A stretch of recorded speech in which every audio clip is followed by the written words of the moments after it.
বাউল শিল্পী আবুল সরকার সূরা নাসের যে অপব্যাখ্যা করলেন, আসলে সে নাস শব্দের অর্থ কি সেটাই জানে না।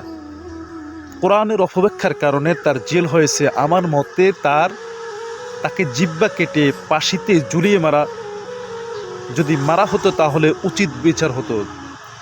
কিন্তু বাংলাদেশের গভর্নমেন্ট যদি সেই বিচার করতে না পারে, তাহলে মুসলিম তৌহিদির হাতে যদি সোপর্দ করে, তাহলে মুসলিম তৌহিদি জনতা তার বিচার করে দিবে। বাউল শিল্পী আবুল সরকার সূরা নাসের যে অপব্যাখ্যা করলেন, আসলে সে নাস শব্দের অর্থ কি সেটাই জানে না। কোরআনের অপব্যাখ্যার কারণে তার জেল হয়েছে। আমার মতে তাকে জিহ্বা কেটে পাশিতে ঝুলিয়ে যদি মারা হতো তাহলে উচিত বিচার হতো।